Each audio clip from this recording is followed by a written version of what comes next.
I can hear it kind of through you. I do like that song, Streaming Dirtbag. I just wish somebody else was singing it. I could use that song. I like Teenage Dirtbag. You know they can hear you, right? Go crazy. Can they hear us? Yes.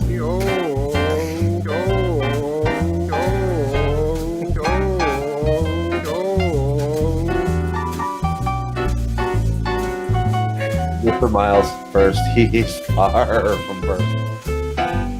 We can hear you. Yes. There we go.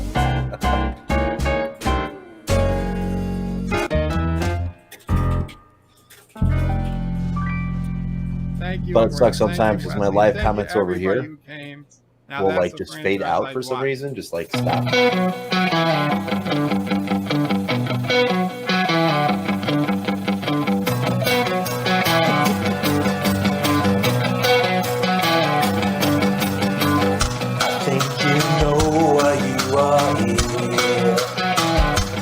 There's a part of you that the normies fear. You know the truth is what you see. So we welcome you to the home of geeks. Of the oddball, the neglected, the outcast, the rejected. We're all here to celebrate.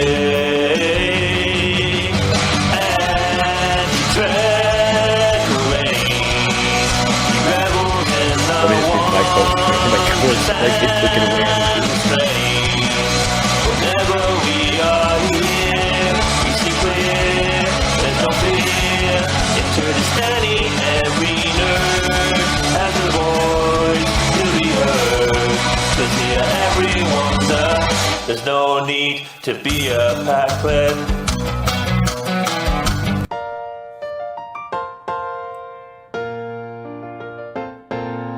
Making your way with the nerds today takes everything you've got. Taking a break from hating JJ sure would help a lot. Wouldn't you like to just get laid from hating JJ? Sometimes you wanna go where all the Trekkies know your name, and they're always glad you came. You wanna be in a galaxy where Star Trek isn't lame. You wanna go where everybody knows your name.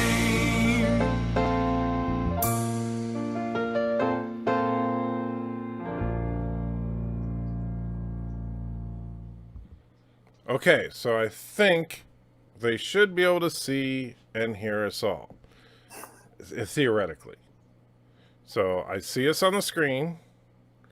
So hopefully you guys can, I assume you guys can hear me. Give me a 5x5. If, of course, we got to wait for the delay. You guys can talk. I actually heard you. I had to see him. Ensign Ricky would not shut up while the music was playing, and now he won't talk. Sorry, yeah, I turned off my mic because my kid was clicking away. No. I didn't know you could talk while the countdown was going on. Well, that's because I'm trying to do it in a weird way. Oh, okay. Yeah, so as obviously as you guys can see, this is kind of a weird thing for us. Well, for me anyway. So I have Ensign Ricky, Life with Matthew, and Darren Wagner are all joining me. They're saying they can't hear me. Can you? That's not true. You guys can hear me, right? I can hear you fine. I don't know if they can though. Yeah, I had the stream unmuted. I could hear you. Yeah, sorry. Yeah, I just unmuted it for a second. You stop messing with me. I only have one screen. I can't tell. Sorry. Yeah, Darren is the one with the primitive. I can hear it. Yeah. So I'm sorry. I can't. Yeah, unfortunately, I can't turn my camera on yet. I think I think I figured out a way around that for next time we do this, but for right now, you're just gonna have to look at the turd. So, yeah. So which one? There's 4 of us up here. That's true. You know the funny thing about that is it's on my screen right here. Yeah, true story. I have a folder on my hard drive that is actually labeled turds, and it has all your pictures in it. Wow. I feel so honored. So for those of you wondering why the heck we have these particular people on, it's because, well, Darren, you guys probably already know, but Ensign Ricky and Life with Matthew, in addition to Darren, are going to be producing content on this channel moving forward. Rock solid. Rock Solid is also going to be, by the way, let me know if anybody joins into the backstage because I have to like constantly look back and forth between different monitors. And so we thought we would kind of come on as a group and hang out for a little bit. We got to figure out what to call us as a collective group. I would need your help. So any ideas from you guys? Like The Turdtastic 4? Except There's there's more than There's 5 of us. Yeah, there's more Oh. than 4 of us. Oh, okay. Yeah, we got rock solid besides us here. And also technically Bird of Prey is Oh, yeah. you know. And the Dr. And Dr. Alex, yeah. Dr. Alex, yeah. Okay. We did a great video. Was it yesterday, day before, about the supernova? Yeah, Yeah. I like it. Yeah. And that's the kind of thing that, Dr. Alex is going to specialize, because he is, of course, a actual cosmologist. So Dr. Alex is going to specialize in answering those burning science questions when it comes to, hey, could this really happen? You know, that's kind of where his specialty is going to be. The Turd Menace. See, that's what I mean. Like, the Fandom Menace was just so easy of a name to get. You know what I'm saying? It's just like we have to come up with something. Turds of Prey. Birds of Prey. Oh my god! I like that, except that, of course, Bird the would just... movie bombed. Well, Bird, it would go to Bird's head. He would think that he was the leader all of a sudden. Oh yeah. Well, I mean, plus the movie bombed in the theater. So I mean, what are people like? Turds of Prey. Poop Head and the Outhouse Gang. You know, we don't need to name it after poop, just so you guys know. That's not a requirement. Yeah, I mean, good. we can name it something fucking cool. Now, unfortunately, I think Sci-Fi Nation has the best name already. What did you What's say? Sci-Fi Nation? It's Sci-Fi Nation, yeah. Well, we could always, somebody could go to Sci-Fi's house and beat him up and take his username. Right? That sounds like something Bird's family would be able to do. Yes, I think Bird would probably be the best person to do that. Yeah, get Polly Walnuts on the phone. And somebody's Mark saying the Baker. sound is low. It doesn't seem like it should. Are you saying just my sound or everybody's sound? The Turd Fishing 7. Yeah. Old Trekkie guys. Old Trey. Well, but we're not all old either. I mean, True like, fan. I don't even. How old are you, Matthew? I am 35. And how about you, Ricky? 42. Yeah. And Darren? 46. Right. So I'm the oldest one here by a significant amount. But Wow, I'm the baby of the group? You are the baby of the group. Yes. That's weird. It's been a long time since I'm a that's been me. 70s child. You're like Wesley Crusher. Excuse me, Will Wheaton. Dude, his over exuberance on fucking Aftertrack just blows me away. I mean, he is like so fucking happy-go-lucky on that. It's like he's like, yeah, man, yeah, that's great, dude. Like he fucking did nothing but talk shit about the show for like 20 years. I think he's just excited to be working. Yeah, absolutely. I I'm- think that's what it is. I'm always blinded by his earnestness. I somehow find that less I like him in earnest. Dark Matter. He was good at Dark Matter, I thought. As the Weasley millionaire dude that keeps on escaping. I mean, he was fucking great. I'd be pretty excited too if people didn't hate me anymore. Well, I actually liked Will Wheaton on his whole arc on Big Bang Theory. I actually really enjoyed him playing the evil version of himself. The Trekkers Council, that's not bad. I've never watched that show. I've only watched a couple episodes here and there, but I never got heavy into it. It was really good in the first few seasons, and then it just kind of slowly fell apart because, like all shows, they, you know, here's the thing: is that it started out with a nice core concept where you have an astrophysicist moving in with a theoretical physicist, or no, wait, it was a theoretical physicist and a practical physicist moving in together. Their best friends were like an astrophysicist and an engineer, and then a dumb blonde who's really hot moves in next door, and of course they're drooling over her, but they have no chance. Blah blah blah blah blah. Nerd fun ensues. But then as the time goes on, well, we need to get more women on the show, and then it's like, well, we can't have the dumb blonde be dumb, so we need to make her smart, and they kind of watered down the whole premise. And which is unfortunate. And like one of my favorite things was when Leonard moves into with Sheldon in the first episode, that Sheldon actually has to test Leonard to see if he's worthy of being his roommate. And so he asks him some questions to see if he's worthy of being a roommate. And one of the questions is Kirk versus or Star Trek the original series or Star Trek the Next Generation. And Leonard answered Picard over Kirk, but original series over Next Gen, I think is how he answered it. To which Sheldon said, correct, and let him move in. But then, like I said, the premise got watered down a few years in. So, I got to be honest with you guys. I've been struggling a little bit, not just with the name for our group, but honestly with the whole Fandom Menace garbage. Yeah, I mean, I don't know, man, because it's like, fuck, and I'm glad someone fucking roasted the shit out of Doomcock. Oh, I'm fucking glad. But here's the thing. I've known Doomcock since his channel was tiny. I knew Nerdrotic when his channel was tiny. I knew Mecca when her channel was tiny. I promoted all three of them when my channel was actually larger than theirs. I remember. And so I consider them friends, and I don't dislike them personally. But that's what I'm saying. I mean, it's opinion. It's like I don't agree with their opinions. I don't think they're bad people. Right. I don't. I mean, most of them, even Jeremy, Doomcock. I mean, even when Doomcock is just laid back and not doing his thing, and he's on a live stream, he's fucking a totally cool guy, dude. He is. But I mean, I might not agree with the clickbaitness of the group or the sheer out fucking hating something without even fucking seeing it. I mean, I don't know.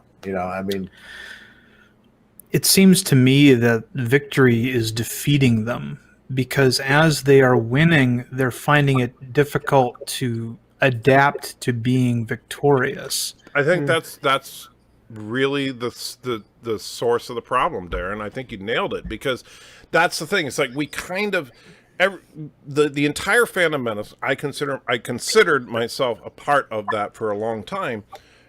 I think that we were somewhat vindicated with some of the recent stuff that's happened, particularly like Rise of Skywalker. I think that there's some stuff in Picard, and I also think that just the overall tone of certain things going on in Hollywood have kind of shown that yes, we're right. They're wrong. This whole inserting the SJW politics is a losing proposition for Hollywood. And we've seen it over and over and over. But now they need something to still rail on. They can't just, so what do? Yeah, what happens when everything's good? Right. What happens when they get what they're asking for? Right. It's funny, too, because my favorite Doomcock videos have always been the ones where he is happy and laughing. Mm-hmm. Not the ones where he's incredibly agitated. I'll tell you, my favorite Doomcock video is when he did the rules of canon. That was a great video. Yeah, I didn't necessarily agree with him 100%, but I love that video. That was a great video. That video is the reason why I started watching him. To be honest with you, I mean, like it was a great video. It was kind of like Anti-Trekker's 35-part Jedi review. I mean, I was. Fucking every part of it was great. But you see, I think that therein lies the problem. Like I did that I think it was actually like 22 parts, but 20-something parts. Yeah, however many parts I did that Last Jedi review, and I did a couple other miscellaneous videos. Like remember when I did the Last Jedi review, I said this is going to be politics free, but then I did a politics of the movie, and a couple other follow-up videos, but I didn't like turn my channel into a Last Jedi channel. No, right? Absolutely not. And that's, I mean, I remember the beginning of last year, Geeks and Gamers was only about 10 grand, 10K. Right. You know what I'm saying? And then boom, fucking Last Jedi wave hit, and then fucking boom, their channels. Jeremy went from fucking 10 grand, and Jeremy only lives an hour away from me in Pensacola. I mean, like, I've seen the dude, you know what I'm saying? He lives very close to me. Right. But he just it rode the wave, and it's like, well, it's kind of like this. It's like hate generates more stuff that more controversy than something being good. Right. And it's like, I think that's a short-term winning game, though. well, if you put something on if you put something on Facebook and it's like a hate post, that post is going to gain more attraction than like, hey, today was a great fucking day. Right. By the way, I like Alexander's the anti-council. I kind of like that. The anti-council. I mean, that's. I was thinking something along the lines of that. That'd be like. So I also saw a sci-fi universe a while back ago in the Council of Trekkers. we see if we did Sci-Fi Universe, Sci-Fi Nation, we think we were just trying to one-up him. Well, because they have the High Council. Yeah, he became the sci-fi multiverse. We'll call it the Higher Council. The Higher Council. The sci-fi omniverse. And England puts a $20 super chat in. Thank you so much, my friend. Says, I'd like a double wonton soup, a triple General Tso's. Please give good rice. I really hate it when you give me the crappy old stuff. Thanks for that. I'll buzz you when you come downstairs. Is that Ghostbusters? Mistel. So, anybody live near England? He's in. So, the guy said some ramen noodles to your P.O. box. You'll get them soon. Yeah, you sent me some ramen. That's awesome. I love Top Ramen. Antimatter creators. Well, that's Antimatter creators. Yeah, Auntie the dog is she creates antimatter on a regular basis. The Quantum Council is actually not that bad of a name. I didn't see that one. Quantum Council. Oh yeah, it's from Thomas. Darren, the Illuminati. The Illuminati. That'd be DJ streams. Snakely, fat, crazy topics. Snakely. Romulus and the ramen. I wonder if the Romulans eat ramen. The Nephilim. Yeah, I agree with Action Jackson. I kind of like Quantum Council, but we're gonna have to think about this a little bit. Yes, Quantum Council. I mean, anything quantum with it. You need a good double entendre. You need a good double meaning, like the Phantom Menace. Small, right? So quantum, we'd have to do something with a word for huge. I don't think the Nephilim would work for us. That would mean like we're the sons of angels or something. I don't think the sons of fallen angels. Yeah, I guess that'd be more apropos for us. But yeah, I'm not too keen on that, but clever. The Quantum Supernova group. The Supernovers. The Tribunal. I mean, that's good. Quantum Tribunal. I see. Well, only 3 people make up a tribunal. I like the Anti-Council. Yeah, Anti-Council's definitely one of the better ones. The Anti-Academy. The Ramen Senate. The Ramen Senate, yeah. The top ramens. Remus lives. The Ramen Bird of Prey. I don't know. No, the Fundum Penis. Yeah. But so while we're waiting for the Quantum Hues, okay, that's interesting. England says WWCRT. What would Captain Redneck think? We'll have to kind of pick out the best things here. And can you do polls on your channel? Yes. So yes, well, so who's going to be our official note keeper? YouTube. Let's see. It looks like Ensign Ricky just volunteered because he went for his keyboard first. So start writing down the good ideas. I only have one monitor. Yeah, I know.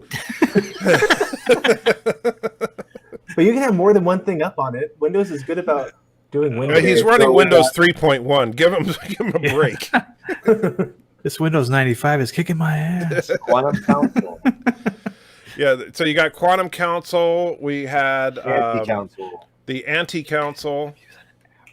The Quantum Council or Tribunal. The Quantum Tribunal was Aussies. Yeah. We're gonna have to go up and read them again. There's some really good ones toward the front too. What's the Quantum Council, Anti-Council, Quantum Tribunal? What's the antonym of menace? Let's see. The antonym of friendly? Support? Yeah, well, menace is Family? someone who's threatening. So the opposite of threatening would be helpful. Yeah. The helpful. The Phantom Helpers. I'm looking it up here. To see if I What's can that find movie? this. The Hateful Eight? We could be like the Helpful Eight. The Helpful Eight, yeah. Except we can't put a number in it because we don't know if we'll be adding more people and Exactly. more, you know. Yeah. Well, if you turn the 8 on its side, it becomes the symbol for infinity, so that would actually work. The Quantum Quorium. The Quantum Quorum, yeah, I say that from number one sci-fi. So we're gonna come up with we're as Ensign Ricky is frantically writing down ideas, then we'll put it into a poll on the channel. And The Phantom Plushies. The Phantom Flushies. That sounds like like a hygiene product that that Darren would be advertising in the middle of one of his videos. The Anti-Disciples. Let's see. A Tribe Called Trek. That's an interesting one. A Tribe Called Trek. I Wow, kind of that's- like that. You know, I don't know if any of you guys ever listened to Tribe Called Quest in the days, but Oh, that was a great band. I love fucking the anti-trekkers. Anti. I think that works. You gotta have, We could be kind of like agnostic and sci-fi. Well, the brands. antis cancel each other out, so it's got to be an odd number of antis. You think And that way people know that we're not just. How about Star the Trek nerd. How about the Lightning Riders? you know, I could kick you out of this group, Darren. Okay, I love your videos, but you know, Quantum Fandom. Wait, what's wrong with the Lightning Riders? Is there a joke there? Wonder Woman. Okay, that's what I was assuming, but yeah. I know you avoid trailers and stuff, but in the trailer, I have seen that one. yes. I'm sorry. I think the dumbest thing ever is using your lasso to grab onto lightning and swing. That is just so dumb to me. It's an acquired taste, obviously. The Productive Parliament. The productive. Yeah, I don't mind ruining DC movies. They haven't proven themselves to be exciting yet. Well, Which, DC you know, is. I'm firing shots there. Sorry for anyone who just loves DC movies, but I think I liked Aquaman, but now after this whole Johnny Depp thing, I kind of want Muir to have aqua herpes. And England posed a $50 that. super chat in saying, so that's a big vote for Tribe Called Trek. Yeah, I got that already. Yeah, but thank you, England. That's very generous of you. And yeah. Wonderman. The Wonderman. You know, Wonderman is actually a character. White man bad. Oh, Yeah, I was actually thinking about the fact that now, and of course it's completely unintentional, but right now everybody in our group is a white male. So I was like, we could play on that, but then what if we get someone who's not a white male in the group, and you know, because it was not intentional. Like 6 guys named Auntie. The white male council, you know. White man. well, Becomes Quantum. white by skin color, but not necessarily ethnicity on all of us. well, the word Drek rhymes with Trek. Maybe there's somebody could do something with that. The Council of Calamitous Criticism. Well, you know, I will say this to that, Darren, is that there several people in the fandom menace refer to people that actually like New Trek as Drekkies. Oh, okay. We can't use that then. Yeah. Oh, that's disappointing. Yeah. Trekkies. So yeah, RR says the Knights of the Federation. Nerds are us. White nerds matter. Yeah, I know. We want to Why- get why- people to come why- in and watch yeah, this stuff. why don't you just call it white male rage and get it over with? Rage quit. Yeah. Nerds of the white Realm. I nerds. bet Nerds of the Realm is taken already. Because Quantum is an oldie but a goodie, isn't it? Now, keep in mind, this is not going to change. You're like, we're not going to change the channel name, Right. but it's just like, Just an informal name. The right? group. yeah, it'll just be the unofficial official name of our. Like whenever we do a live stream together or something, we can put that in the title, regardless of whose channel we happen to be on. I like Quantum Heroes. It makes me think of Hogan's Heroes. 10 forward. Now, that's definitely a bad idea, Tubian. I'm just saying that is a very, very bad idea. Men in Drek. What was Tubians? I missed that. It's on the that screen right now. Oh, the Good Fight Man. The Trekker boys. 3 Men's Child and a Quantum. The Birds of Trek. Yeah, I think A Tribe Called Trek is. So far, I'm liking A Tribe Called Trek, and not just because England It's catchy too, bribed, but because it's got a nice ring to it. You know what you could do? You could make a look because it's what is it? TCT. You could make a logo that looks a lot like the Young Turks logo. With that. Whew, that would piss them off. It would. Yeah. Yeah, well, The Chunky. 4 lights. Oh, that's if there were 4 of lights. us, that would be freaking. That's a good one, JD. That is good. The 4 Lights Council. The 4 Light Council. There you go. That's So, like, I said, I don't necessarily want us to be like, oh, well, this is just Star Trek stuff, because we talk about so much stuff in here. Although, Right. Well, and actually, mainly Star because Trek. one other person that's going to be joining our little group is actually Orville Nation. Okay. And so Okay. obviously Orville Nation he's going to be kind of giving us the Orville report, more or less, because even though Orville is kind of parallel to Trek, it's not official Trek. I find myself 4 mics. Yeah. Smile. But on the other hand, A Tribe Called Trek works with your name, yeah. channel name. Yeah, do. that's why I like that too. I think so far I'm leaning towards that one, I got to say. Well, Yeah. we can't call ourselves the council. We'd have to use something like Tribunal. But the problem is tribunal, like Darren pointed out, is 3 people specifically. Yeah. Otherwise, it's a quadribunal. Or Quadribunal. septibunal, or A sextibunal. yeah, the undiscovered quorum. Trekkies. But Bird of Prey said the Orville was canceled. That's true. Was it canceled? No. Oh, Bird, you missed all that. Bird called he did this whole thing on a live. This was a while back. Where he said, "Oh, the Orville's been canceled. Mark my words, the Orville's been canceled." Then, of course, it gets picked up on was it Hulu, right? That picked up Orville, and he's like, "No, I'm still right because it got canceled. It just got picked up by someone else." Okay. That poor guy. Yeah. I got Quantum Continuum. That's a good one. I'll put that one down. Man, we're gonna have to barbershop quartet. Well, I know I can't sing. I don't know about the rest of these guys. Ensign Ricky can sing. Yeah, I'm not the only one fucking here. Piano Dean can sing. Piano Dean can sing. Yeah. I can make musical notes that's close to singing.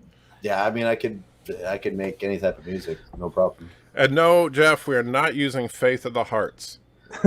Definitely not. The Tribunal of the Math Challenged. Tribunal, what the fuck?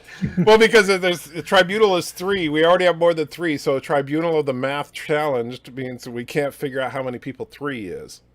The Rational Fandom. Aunt May is not supposed to be bonerific. Sci-Fi Pirates. The Anti-Illuminati. I kind of like that. Yeah, I'll put it down. The self-sealing stem bolts, Darren, really? Oh, man.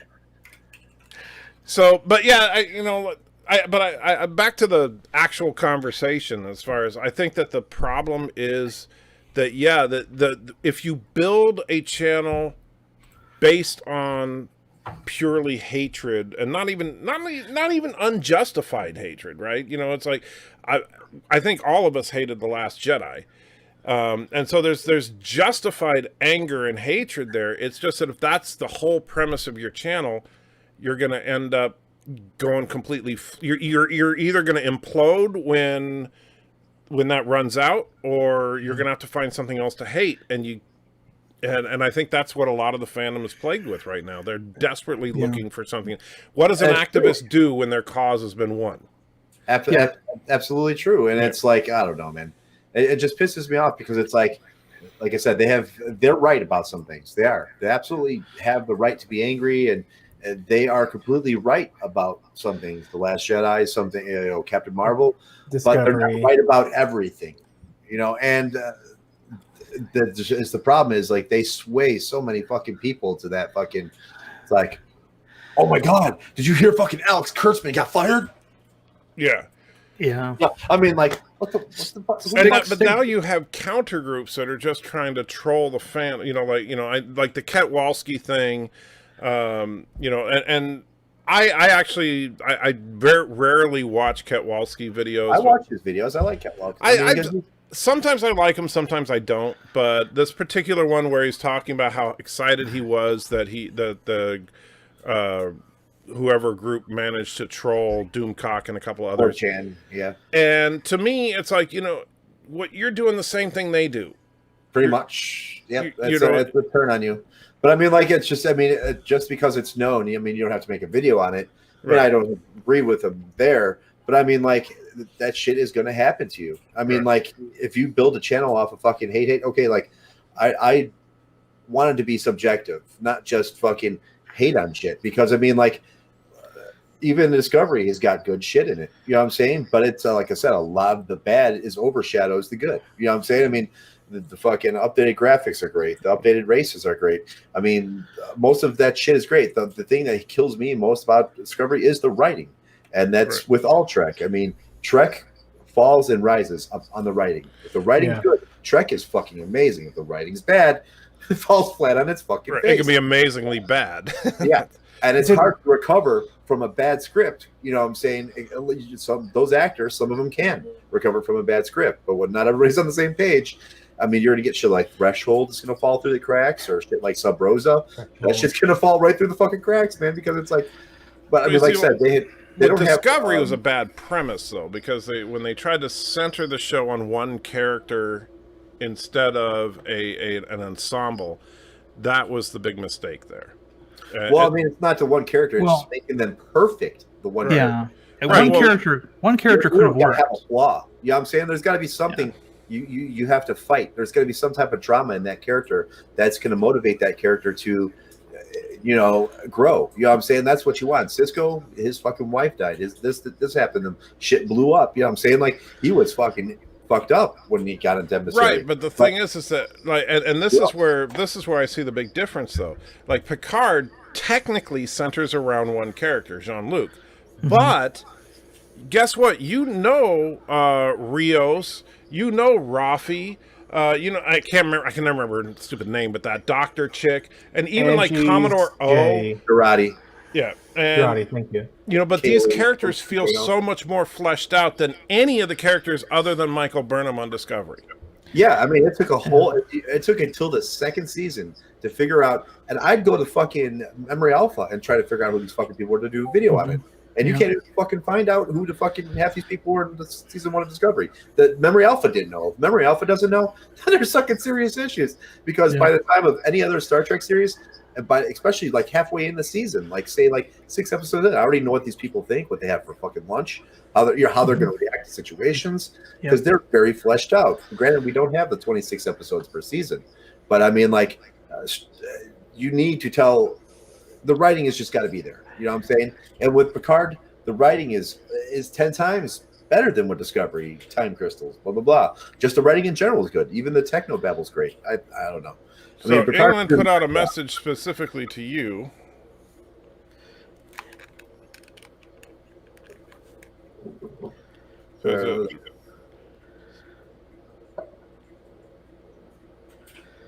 What was it saying? For making media that presents. It says, Ricky, if you want to be subjective. Nothing stops you. Stop pretending that the community stops you from making media that presents it subjectively. There are others on YouTube that have done that. You didn't. I'm not sure exactly what that means, but no, I'm just saying, when you base your channel on hate and that's all you're focused on, you're not focused on the good. You're not focused on making or giving it a fair assessment. You know what I'm saying? Even with Nerd Rod back in the day, he gave things a fair shake when he reviewed it. He had another dude there with him, and they did a really good job. But now it's like it is centered on the fucking hate. You know what I'm saying? It's like he'll watch Picard now, and it's hard to watch with him because it's like, oh, fucking look at this. Can you believe, dude? I've enjoyed every episode of Picard this season. I mean, they're not all the fucking top fucking. It's better than the first 4 episodes of TNG. Absolutely. Absolutely. And I love me some TNG. I'll say this is that I a lot of people hated me for saying that Orville got the first 2 seasons of Orville are better than the first 2 seasons of TNG. It's true. And but and he says not talking about Nerdrotic. I watched the pilot episode of Orville today, and I'm still amazed at how much they were able to get to the audience in just 1 hour. Yeah, because they had experienced writers going in. I mean, Brandon Braga went to the Orville, so excuse me. I'm sorry. I meant to say premiere, not pilot. Yeah. Oh, premiere. Yeah.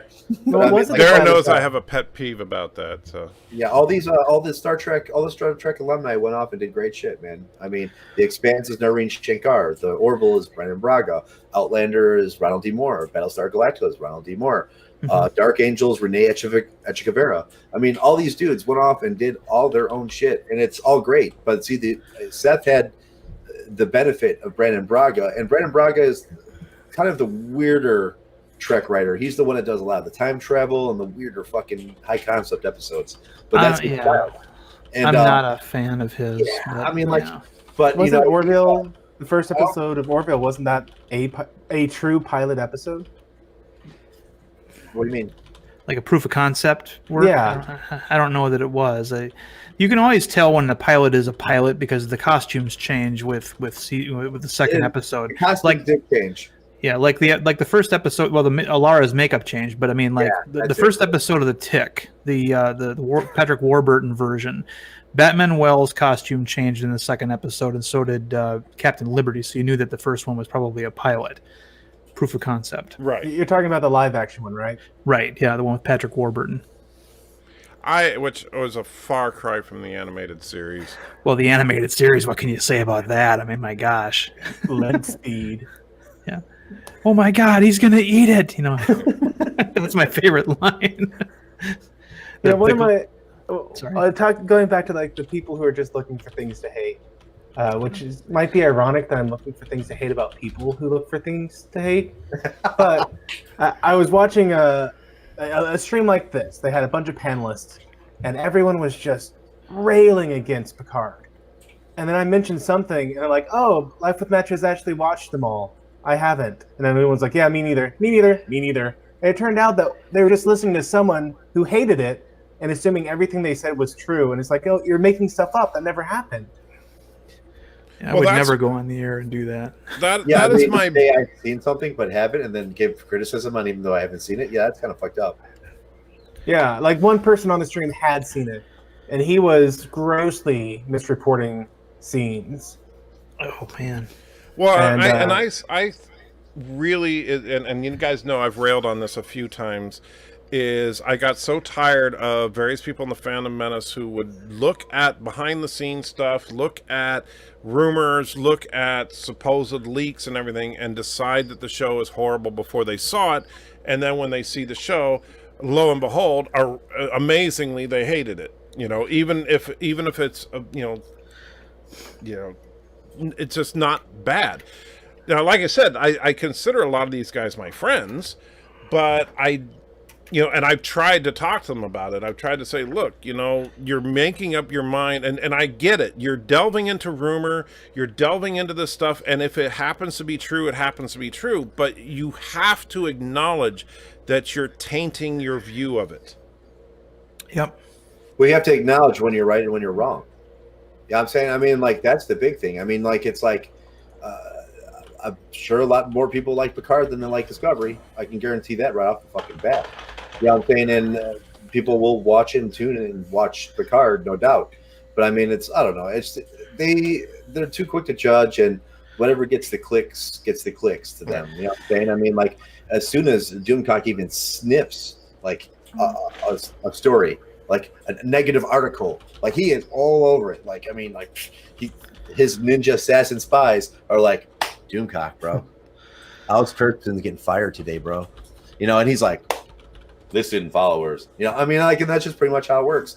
And Nerd Rock and Jeremy, they kind of fall into the same category. Like I said, at first their channels were great. I mean, the reviews were great. They were fair. They were subjective about stuff, even the bad stuff. But now it's more focused on like what's going to get me clicks and feeding the hate monster. You know what I'm saying? Just to keep the momentum of the channel going. And if your channel has to grow like that, or your channel is going to grow like that, I don't think it's worth it. I don't know. It's just like, well, it's intimidating to change the nature of your channel. Well, let me tell you, I'm scared to death right now. I mean, because this is like a massive format change, even though my attitude about stuff is staying pretty much the same. Bringing in other people to kind of partner with me on the content. Granted, yes, there are channels that have done it and done it successfully, like Geeks and Gamers and stuff, but we're kind of trying to do something different by purposefully not being agenda driven. Yeah, I mean, that's the big thing. That's going to be tough. We have to, and this is something that all of us need to be careful of, because it's very easy to become that which you hate, right? It's very easy for our anti-agendaism to become an agenda in and of itself, right? To where all of a sudden we're spending all our time attacking the fandom menace or attacking whatever, we got to be careful to not do that. Especially living long enough to see yourself become the villain. Right. Yeah, staying away from the hate has benefited Trek Yards immensely. Yes. Yeah. But notice that Trek Yards is dwarfed by channels like Geeks and Gamers and Nerdrotic and Doomcock now. I didn't notice that, no. Yeah, I mean, that's, like I said, they, like, at the beginning of, and they grew over a span of a couple of years. Right. Where Trek has been doing this for a long time, and they're up to, what, 50, 60K or 70K? I think 55 or so. 55K? Yeah. And, Jeremy and Geeks and Gamers wasn't at 10K at the beginning, or like not last year, but the year before, at the beginning of that year. You know what I'm saying? He was still like 8 to 10K. But I said, as soon as the hate train jumped, everybody jumped on it, and he started making videos, and then boom, he went from working at fucking Publix or wherever he was to full-time owning Geeks and Gamers, a company, to where, now he's got to attack the media every day, even on the small stories. It could be like whoever, Adam Diver pisses off some dude at Starbucks or something, like he'll jump straight the fuck on that. You know what I'm saying? Like the Raylos, blah blah blah.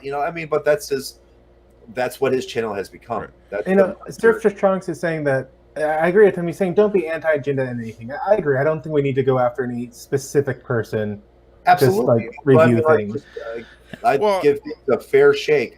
If it's bad, it's bad. If it's not bad, it's good. You know what I'm saying? I mean, there's no need to overcomplicate certain things. I would dare say this live stream that we're doing right now will probably be about as political as we ever get, because the point of this group is not to talk about the people talking about Star Trek, right?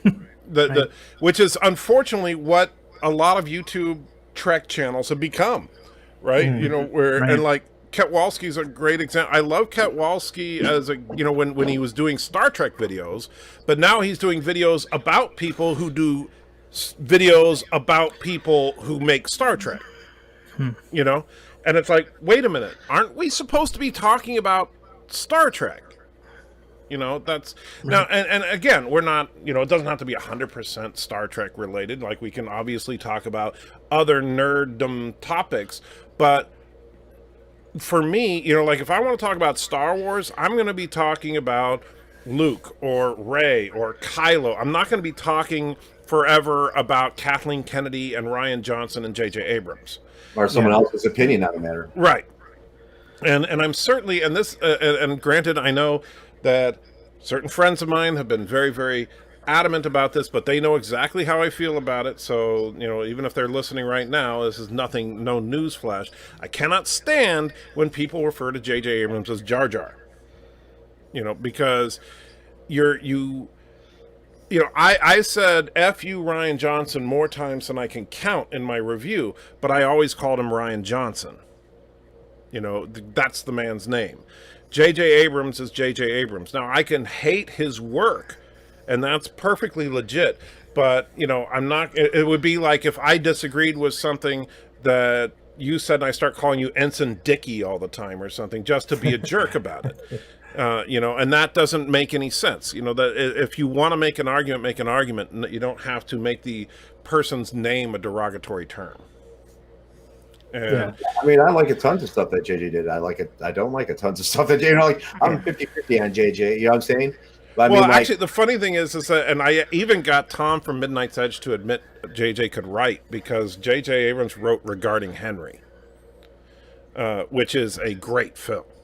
Well, he's better than Alex Kurtzman. That's for fucking sure. But and the thing is that even Alex Kurtzman isn't the worst writer in Hollywood. It's just that he's gotten, and I think the problem was that with Star Trek 2009, they were trying to juice up Star Trek and fill it with adrenaline and stuff, and that's not what Trek should be. Trek is not supposed to be Star Wars. It's not supposed to be hyperkinetic, and that's the kind of directorial style that JJ has, and that's the kind of writing style that Kurtzman and Orsi had. Yeah, I mean, that's why everybody in Discovery is like a 10th degree black belt. Right. Yeah. And Picard, too. Everybody on Picard is fucking pretty good at fighting. I mean, like, I don't know. It's like, because the original series, I mean, because Star Trek was more emphasis on science, less emphasis on action. It had action, but it wasn't fucking like we see today. Well, that's why, now, I assume, has everybody here seen episode 4 of Picard by now? Yes. I have, yes. Okay. And I know you did, Life with Matthew, because we were talking about it earlier. So, the battle with the Romulan bird of prey. That's a Star Trek battle right there.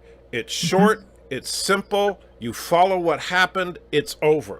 It's not got cut off. It was amazing. Yeah. I thought it was a great shot. Yeah, and that's the thing. It wasn't like this huge epic battle like they tried to do with Battle of the Binary Stars or with the finale of season 2 of Discovery.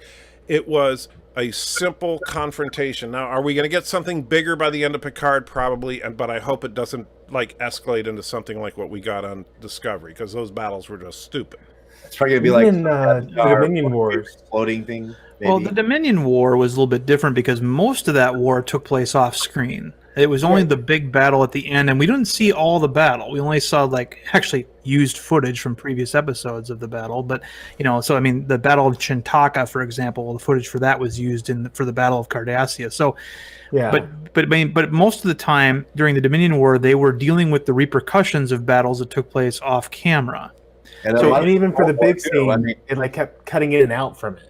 For it was here's a half hour. I mean, it wasn't even like a full war. For seasons, it was intrigue and deception and leading up to that point. So I mean, for a while, it was just a Cold War. What were you saying, Matthew?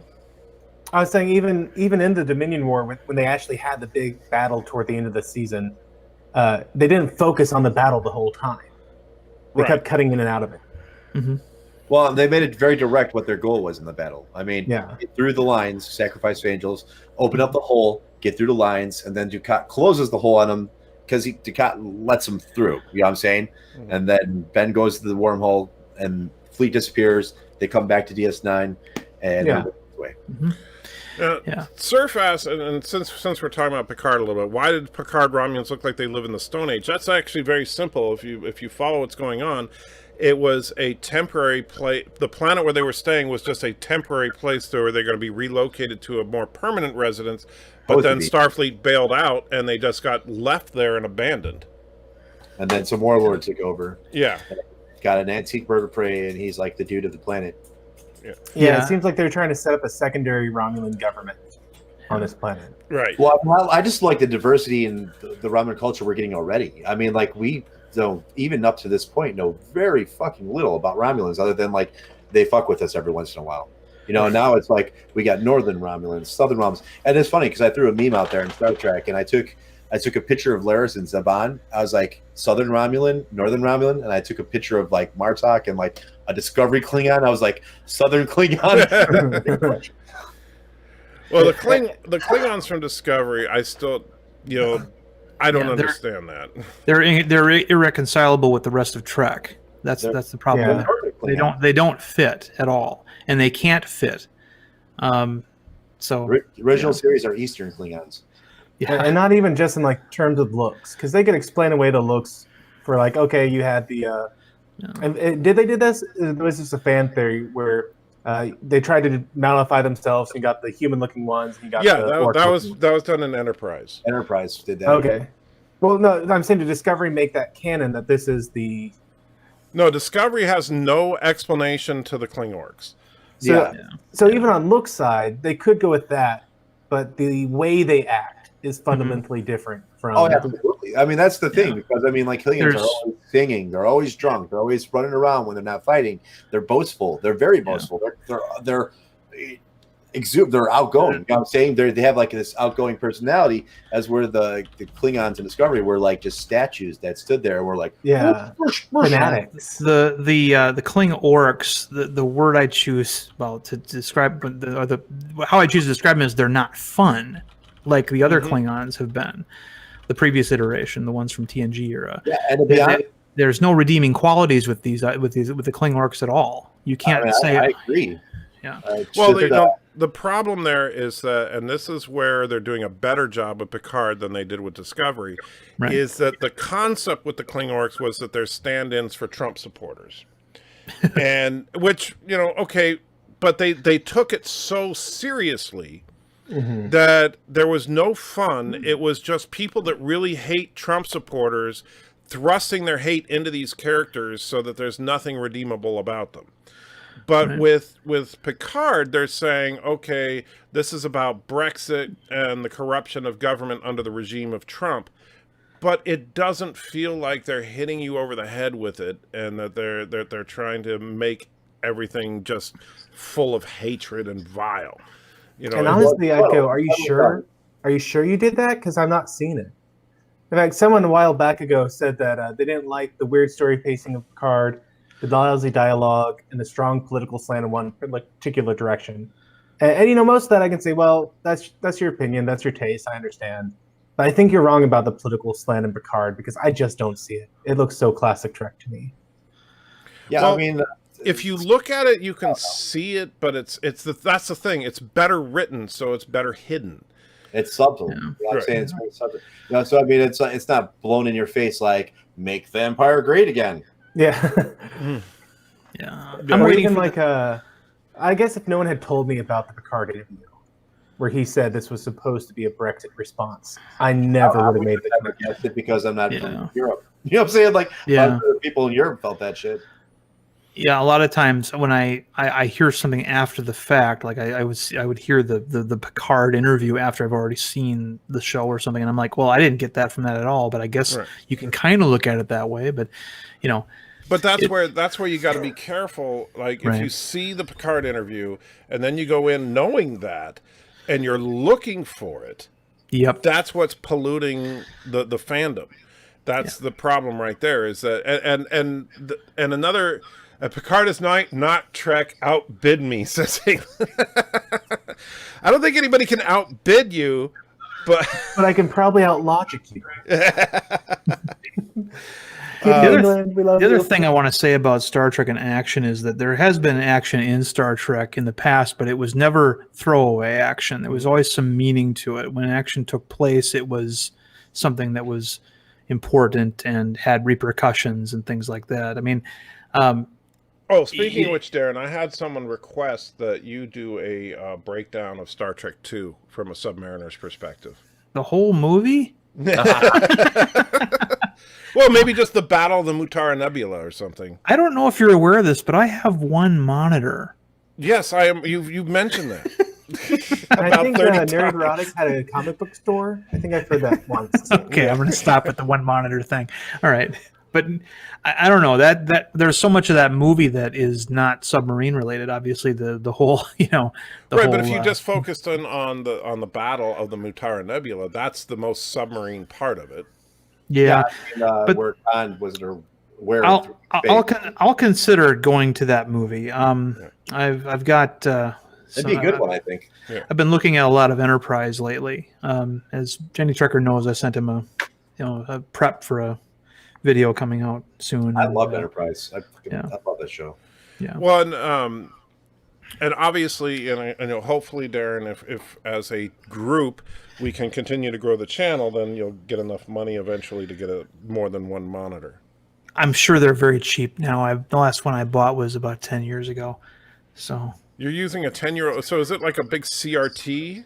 Right? He's got a No, it's not a CRT. It is a flat panel, but it is. It's probably not a what do they call it? An LED monitor. It's probably an LCD. Let me address to the England put in another $20. England's just like, did you win the lottery or something, England? Because you're just being way too generous. There's no lottery in England, is there? He lives in Georgia. Oh, okay. His name is England. Anyway, he says, Trek made me want to live in the future. I don't want to live in Picard's future. I want to watch it, but I don't want to live there. And that's what JJ Trek in this nonsense is missing. Here's where I'm going to disagree with you, England, because you're missing something. You're seeing that Picard himself is disgruntled, if you will. However, if you look at the world of the Federation, it's every bit as awesome as it ever was. If you look at Daj's apartment, you look at the city, you look at the tech, it's all still there. It's not like suddenly a dystopian future. It's just that Picard is disillusioned as to the philosophy and ideology of Starfleet. I mean, if anything, Picard kind of reminds me of the start of Andromeda. But I mean, like, it's, the great empire, and then the great empire fell. I would also point out that replace synth with Nietzschean. I didn't want to live in the first 4 episodes of TNG universe. Oh, me neither. Point, the Naked Now, which was just a redo episode. Absolutely. Code of Honor, the incredibly racist episode. And then Last Outpost, the one that said Americans were the worst people ever, and displayed us as little Ferengi toads. I mean, worst Ferengi episode ever. It was like, if I judged TNG out the first 4 episodes, I'd say screw this. I'm not watching anymore. I heard something years ago that when Roddenberry was trying to come up with the Ferengi along with the writing staff, that he wanted their ships to look like the Rebel Alliance symbol from Star Wars because he didn't like George Lucas. And if you turn the Ferengi Marauder, if you look at it from a dorsal view, it does kind of resemble it, but I don't know that there's a lot of truth in that rumor. But it's kind of funny. Pictures of them both shaking hands and shit. Oh yeah, well they're gonna do that at parties, sure. Yeah. I mean, even what's her face, Ellen DeGeneres, she shook Trump's hand, got her into a lot of trouble for doing that. But I'm saying, you can be cordial to people you don't like. Though, Roddenberry wasn't a good man. Okay. No, he was not. But he was a great man at networking and scouting talent that he needed to make Star Trek. Absolutely, 100%. He was he knew how to take the best qualities of people or to hire what he needed. You know what I'm saying? The right people in place. And that's what his talent was. I mean, like, even people will say that before the internet, you know what I'm saying, if Roddenberry was alive today and he had Facebook and all the fucking internet and shit we had today, they said Roddenberry would be a monster. He probably would have spun off Trek into 10 different things with the internet, and that's probably the truth. I mean, because he was a really good networker, and he was very charming to people that he wanted to sway to his cause. So.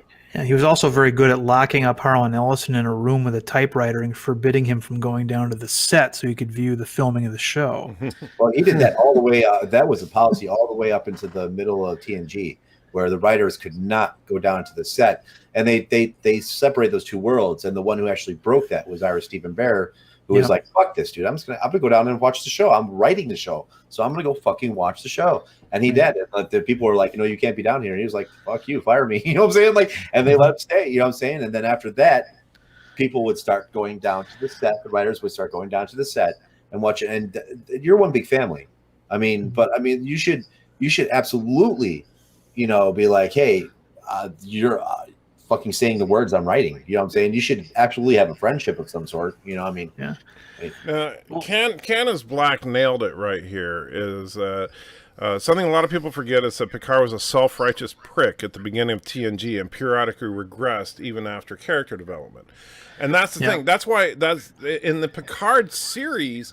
To me, this whole series feels like Picard getting his comeuppance from his years and years of arrogance. And that's the thing. And now I don't know if it's going to end up by the end of this first season. They're going to try to justify everything that he's ever done. but it feels like to me that this is a natural extension of Picard. Yeah, well, I mean, and he's Yeah. and needless to say, even though they're not discussing it, he is very rich from what we see so far. Because I mean, they go to the planet, and then you know what Rios is like. How about a money offering? You know what I'm saying? Yeah. It's like, no problem. you just know that Rios. You know what I'm saying? Oh, you can't afford me, but Picard can afford him, dude. Picard has got to have some serious fucking cheese, dude. You just know that the Ferengi are selling bottles of Chateau Picard throughout the quadrant.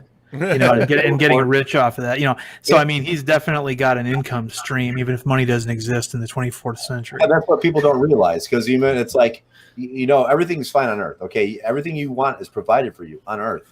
But I mean, if you want to trade with other races that are not a part of the United Federation of Planets, you're going to have to cough up that latinum, and that's just how it is. So I mean, like, and you'll go through, and people will argue this all the time, like, well, they don't need this. You know what? Dax had her own supply of latinum. Riker had his own fucking supply of latinum. Why? Yeah. Because he'd gamble and he'd win it. And Well, the Deep Space Nine Starfleet officers had to get some kind of provision allowance because a lot of, I mean, there were like, for example, replicators on the station were all owned by Quark, and you had to pay to use them. So more than likely, they got some. I mean, even if they didn't get paid, which I think they probably did, just in a non-currency I don't format. think the food was paid for as much as the alpha. We got a couple of super chats here. So Harry puts in $2, says, "Kill them all and let history sort them out," because that's just a healthy attitude right there. I mean, so I don't think that's quite the Star Trek way. I've seen much more inspirational T-shirts. Yeah. And then England puts another $50 in, because I think England did win the lottery. And he says, "Bull, it wasn't cool to win the regional science fair as I did. It wasn't cool to be a nerd until the 2000s when people learned it was cool to be a nerd because of iPhones. I'm still not happy that happened. It destroyed what was great." Well, don't get me wrong. I'm not saying that nerd culture hasn't been somewhat appropriated by the mainstream, but I'm just saying that I don't think that Picard's future would be a bad place to be. It's not a bad place at all. No, I mean, I think Picard has just become a grumpy old man. I know Thomas Potts think that makes him like me, but Picard is a disillusioned man living in a utopian future. yeah, I mean, and rich. Yeah, there was always something wrong with him. He was always a little bit delusional to me, the way he would often proclaim on his ship, of course, where he was in charge, that money didn't exist, and also that Starfleet was not a military organization. And everybody kind of had to go along with it because he was the captain, you know. And then he gets out into the real world where he's not in charge of anything, and he has to deal with the fact that he was wrong on those things. And it's really easy to say that kind of thing when you're the guy that owns the mansion. It's Absolutely. true. Yeah.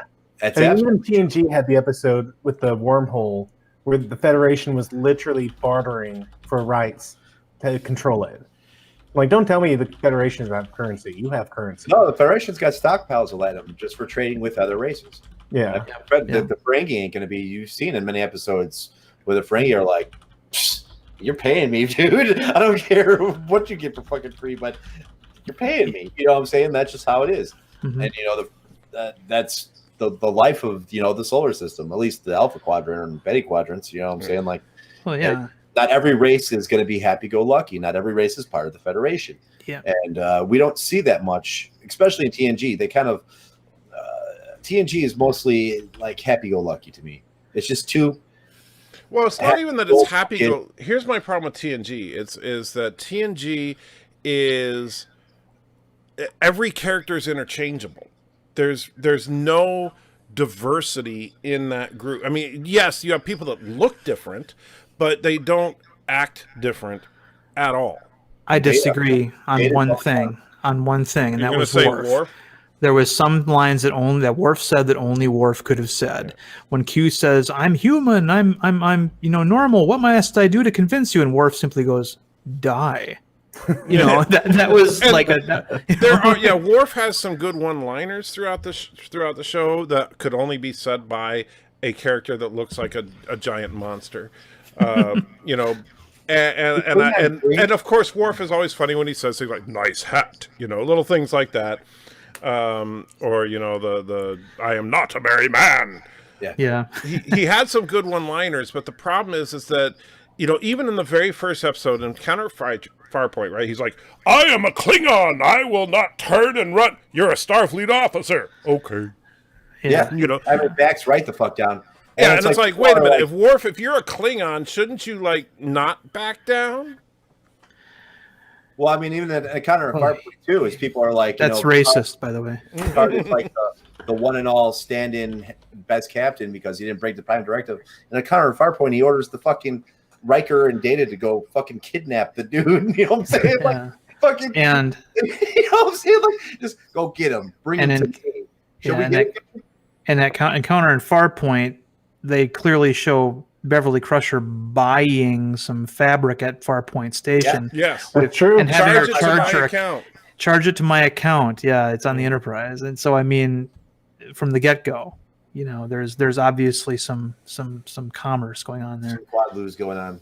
Yeah. I also, by the way, liked Q and his calling Worf microbrain. I always liked that. Yeah. Eat any good books lately? Worf didn't get good until DS9. I mean, for TNG, as a character, Worf became interesting in Deep Space Nine. Yeah. I disagree. I think he started becoming better character with season 6 of TNG because that's when they actually started letting him win some fights.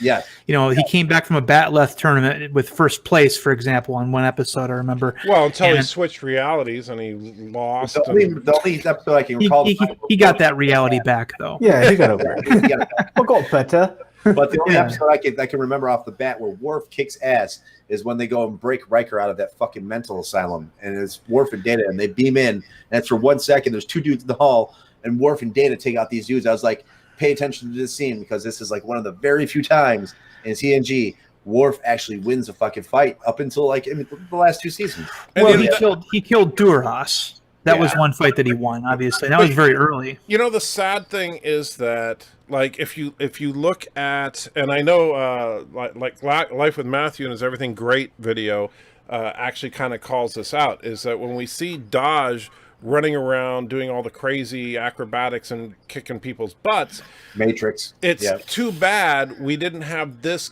style of fight choreography back when we had Worf and Data in their prime. Absolutely. Oh, yeah. Yeah, instead we had the two-handed punches. Yeah. The Kirk chop.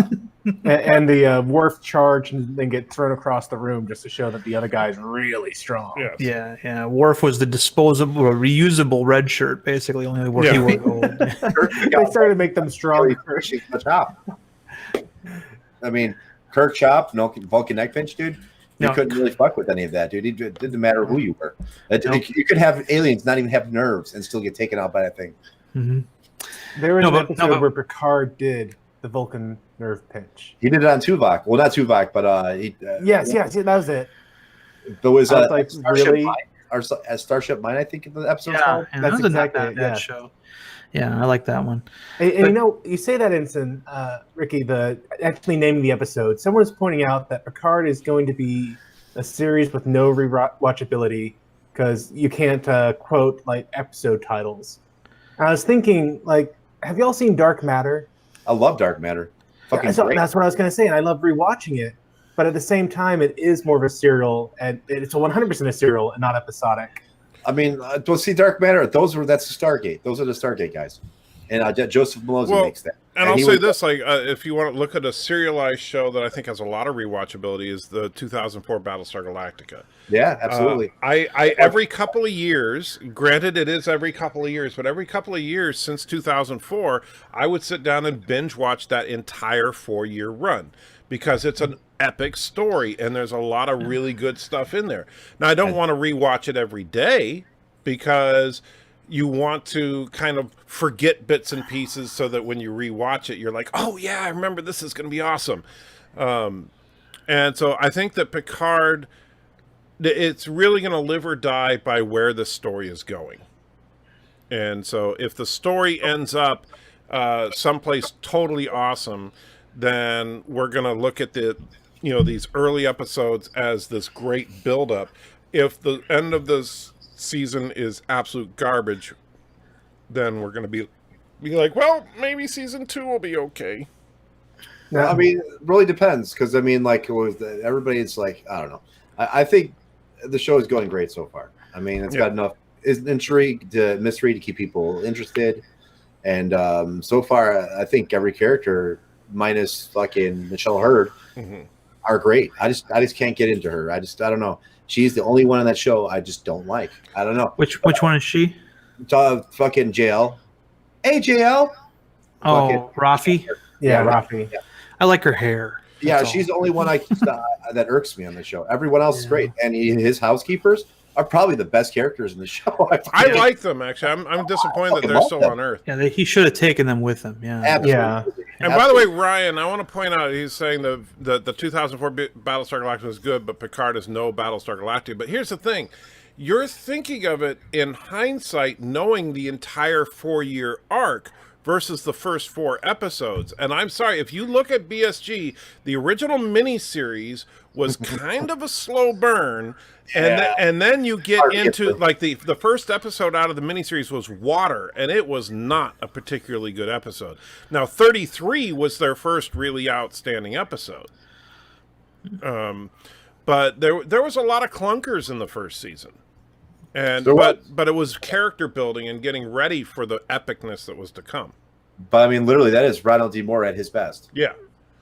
But it was, and we have Voyager to thank for that show, because Ronald D. Moore was so pissed off at the producers of Voyager that he walked, and then he went to Universal and said, "Let me do Battlestar Galactica," because he wanted to. Battlestar Galactica 2004 is what he wanted to do on Voyager. And Brandon Braga and him got into it. Right, and if you look at Battlestar Galactica, there is a schism between the female leader of the colonies and the male commander of the Battlestar.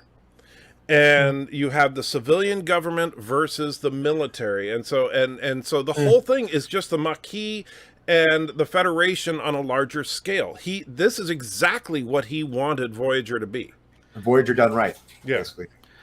Yeah, Voyager was too big an idea for the production of the values of the time. I mean, that's one of every show back then existed in what I call a rubber band reality. You could stretch what takes place to the status quo as far as you wanted in any episode, but by the end of the episode, it had to snap back into where it began. Yeah. You know, that's a rubber band reality. So, I mean, Voyager, the ship was never allowed to take damage and be repaired and look different, and the interior sets weren't allowed to change much. And it just seemed like, if you want to look at what Voyager could have been, you look at the 3rd season of Enterprise and how much different the NX-01 was at the end of that season versus the beginning of that season. I think Voyager would have benefited from the CGI ships and stuff, but yes, the writing on Voyager, I mean, again, it had to operate within all these edicts. And by the way, SC, with your box, I understand that some people didn't like the ending of Battlestar Galactica. Some people thought it was genius. I tend to fall in the genius category. I think that it was actually a really good ending, but I understand why it didn't work for some people. And unfortunately, it kind of is dependent on your theological position on life. It is totally if you are an atheist, you're gonna really be offended by the end of the show. Yeah, you're gonna be like,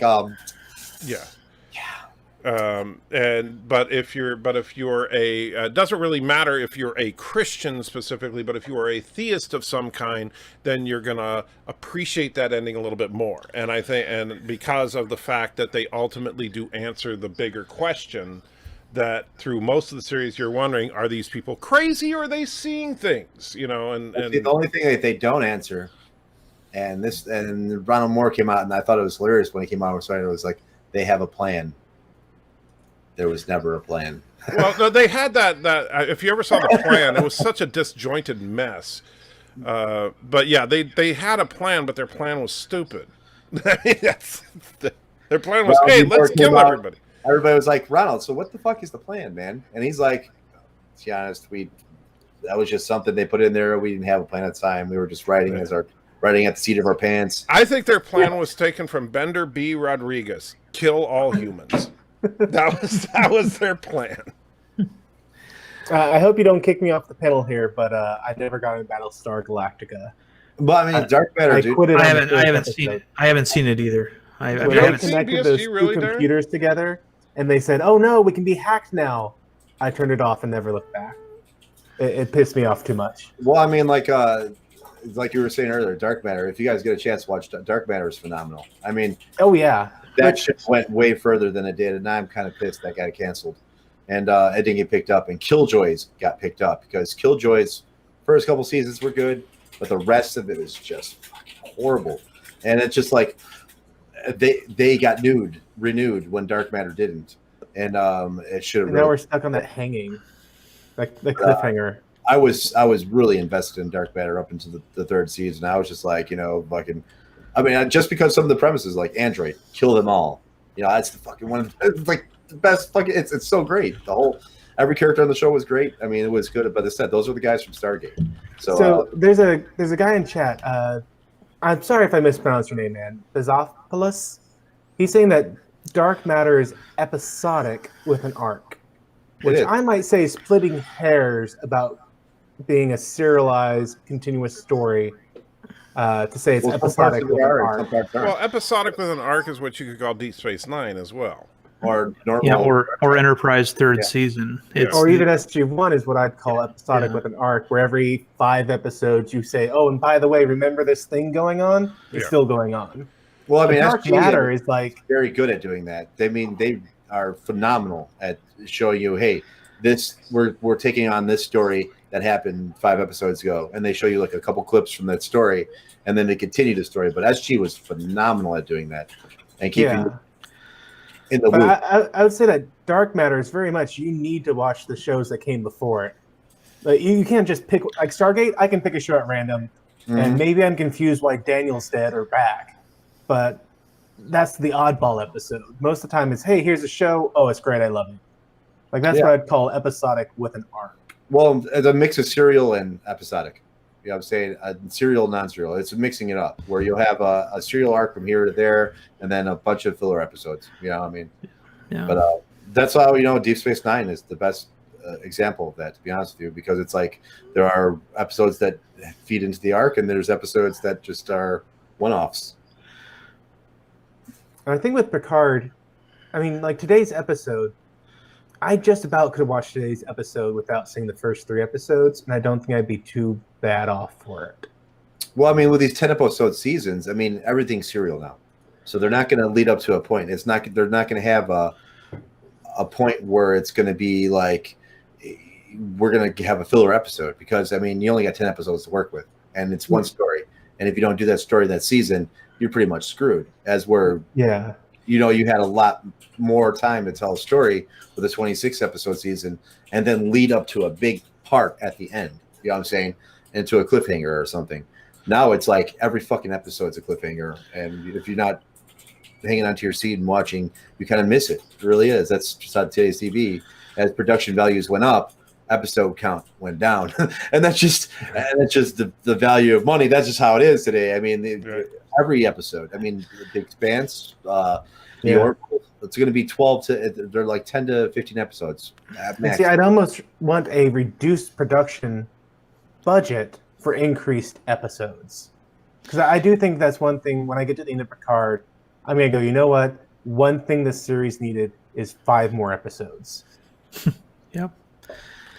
By the way, so SC says overall BSG was great, but I actually think BSG Razor would give Trekkies nightmares. I thought Razor was really good, and I don't. Have you seen Razor, Ricky? No, I seen Capricorn, not Razor. Okay, Razor was a one-off, basically a mini movie where they went back and followed a crewman of Admiral Kane. And so she was on the Battlestar Pegasus. You followed her from when they were at the Scorpion shipyards in the initial attack, and then when they found the Battlestar Galactica, and then after Kane was killed, and then her tenure under Adama, all the way through this whole arc of her story throughout the entirety of the series. But it was it was pretty intense. But it was really good. I don't know why you would think it gives Trekkies nightmares. Other than it's kind of weird to see it after you, because you watch this entire 4-year show, and then they put out a movie that takes place over the course of that entire 4 years. You know, that centers on a character you've never seen before, which was. I mean, it's kind of cool in a way, I guess. Yeah. You know. But I really watched liked it. Caprica, and Caprica was completely different than BSG. Yeah, Caprica was, I thought, kind of just a mess. So I didn't care for that. I know Darren and Life with Matthew are like, we don't know. We don't care. I know I need to do it again. I need to get over my bias because I am super biased against. I'm a computer guy, and so when they're like, "Hey, if we connect these two computers together, we can be hacked," it just something. Well, you inside me didn't understand snapped a then little. that we see the idea was that, and there actually was a certain amount of logic to it, is that the advanced networked computer systems on spaceships could easily be hacked, because remember, the Cylons are living machines. Right. And so there's no better hacker than a living machine, because a living machine can actually communicate in machine language directly to your computers. And so the Galactica was the last old school Battlestar that did not have any networked computer systems, so that you couldn't simply hack into the system and then take over the whole ship. Compromise it. Yeah. Right. Yep. You could hack into an individual system, but you couldn't hack into the entire ship and take over. But Adama made it that way purposefully because of the attacks that happened before. Right. But then they never hacked. And so I was with the show up to that point, and then they made the line of, okay, we connected these two computers, and now they're being hacked. They didn't connect two computers. They connected all the computers on the ship, because they needed to combine their processing power in order to calculate a light jump quickly. Okay, but even still, there should have been an initial computer that was already hacked or hackable. Right, but the thing is that it was a pointless gesture for the Cylons to try, because their communication system is basically the only thing the Cylons could hack, because that's the only thing that has external inputs. But if you wire all the computers together, then all of a sudden your system becomes vulnerable, and that's what they were trying to do. It was just too much for me, but I know I need to give it a fair shake, because I was like, a half hour into the series. Well, I mean, it's serious. It's not, but it starts off. It's a slow burn too. The first season is a slow burn, but that's with any show. You know what I'm saying? But I think it hits its stride towards the later end of the second season, all the way to the end. You know, I mean, it's a good ride. Yeah, but the first season like I said, it is like most shows. It's like The Expanse season 1. You got to kind of fight your way through that first season, but then holy crap, does it get going? Yeah, The Expanse is nothing but a roller coaster after this first season. Yeah. But even the books are kind of right now they're doing different stuff in the seasons than they are in the books. But I mean, the books to The Expanse are all phenomenal. They're all great. And Bizopoulos, I quite understand networking. It's kind of my job. that is why this line so irked younger Matthew. I understand why it doesn't make a lot of sense if you think about it, because it's like if you have two computers that can't be hacked, why does connecting those two computers make them vulnerable to being hacked? I get that it doesn't make a lot of sense. You kind of got to go with that, though. A lot of sci-fi writers, however, rely on the fact that the general audience doesn't know the kinds of things that we know. Yeah. You know, it's like the episode A Message in a Bottle from Voyager. I love the episode and I hate it. I love the A story, hate the B story, because the B story is all about that they send the doctor, the holographic doctor, into the Alpha Quadrant through an alien network, and it ends up on the Prometheus. Well, they should still have their doctor back on the ship, because whenever you email somebody a file, does it actually move from your computer to the other person's computer? No, you're sending a copy. So, That's but they needed a B story, so they said, okay, we're gonna have the crew deal with the idea that they don't have a doctor now, and that This whole holomatrix had to go. Yeah, Paris and Kim had to attempt to create their own holographic doctor, and they fail miserably. Yeah, why didn't they just send a copy of the doctor? Yes, exactly. And then you have the two copies merge at the end, and That's information. they got me so into the mindset of, oh, the doctor's on the sick bay holographic emitters. Oh, now he's on his mobile emitter. Oh, now he's in the holodeck. Yeah, But it was tricked written. me. It was written back in the '90s when most people didn't even really understand email yet. Yeah. Right. You know, It's like, did people think like if you put a piece of paper into a fax machine, it was sending the piece of paper? You know, there were people that believed that. So I can Well, tell you look. that I doubt that like Matt Jeffries and all these guys in the 60s thought that anybody was going to be speculating on the specs of the D7 when they were creating the show. You know what I'm saying? Like, I mean, they just thought it was a cool looking ship. yeah. You know, my grandmother, when we got her a DVD player. Tom says they should have sent the hospitality hologram. Yeah. We got her a DVD player, and she a couple weeks later she calls me because she wants to know how to rewind the movie now that she's done watching it. You know, Oh. the general audience, especially older people, they don't. You know, I think sometimes they underestimate the audience a little bit too much in what they present. So, you know, with like I said, with the B story with Message in a Bottle, I just think that was a decision that was made. You know, nah, it'll be fine, that kind of a thing. well, you could say that's true for Alex Kurtzman. I mean, he come in, he didn't expect every Trekkie to jump on and fucking pick out every fucking mistake because he didn't have that type of. He worked on the movies. You know, I mean, Brian Fuller actually worked on Star Trek. He Right. worked on Voyager. He worked. He left too, didn't he? Yeah, and he left he left at the Discovery's third episode. He left, and they'll go work on American Gods. That's what he- I know we're not supposed to be hateful here, but I can't stand looking at pictures of Kurtzman. I really can't. Well, I mean, Don't like, look at his picture. If I saw a guy like that walking down the street, I'd have to beat him up. I'm sorry. I can't stand looking at pictures of you without that beard of yours. It's driving me crazy to see You don't- look. You don't like the younger me? You don't like the younger looking me without the beard? like It you're is- younger and shit. Like, yeah, what's up, bitches? So in the video I did for Anti, you will see a picture of young Matt. And Oh dear. It actually it's my wife didn't realize it was me until like the very end of the video because I had a sync problem before I fixed it. She's like, "Wait a minute, that was you the whole time up there?" I'm like, "Yeah." I actually, yeah, it took me a while to figure out that was you. I was like, who is this guy that he? Yeah, what was it with that? I don't get that. And then I realized, wait, is that him? That's me. That is me. A very young Matthew with such different everything. So and now SC, I gotta say, so this, I'm sure you guys can see this comment. So BSG is why Discovery was so dark. The writers thought that Trekkies grew up and could handle the adult themes. I disagree with the premise of that statement because I don't think that Trekkies can't handle adult themes. I think that Star Trek, however, is supposed to be an optimistic view of the future, not a bleak and pessimistic view of the future, and B, family friendly. Mm-hmm. You know, Trek up until Discovery was always family friendly, and it was something that, I mean, how many stories, especially those of us that are a little older, can remember hearing about kids that were inspired to get into science or to get into aviation or even become astronauts because of what they saw in Star Trek. But now it's like, what, kids are going to say, "Oh yeah, I dreamed of being raped by a Klingon." You know, no. You know, The comic books had this problem too, I starting want to see them Klingon titties.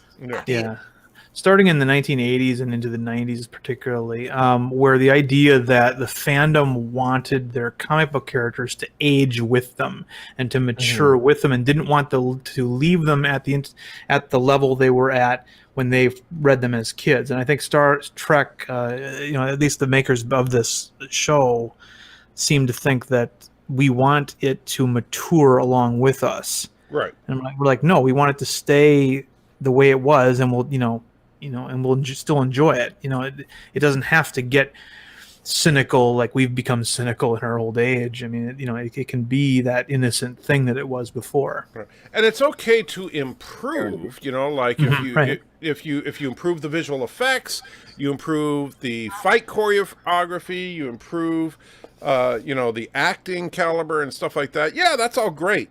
But it doesn't mean that you like throw F-bombs in just because you can, or throw nudity in just because you can, and just go for graphic content just because you think that your audience wants to see something that they didn't, yeah, we never saw any of the hot chicks in the original series naked, right?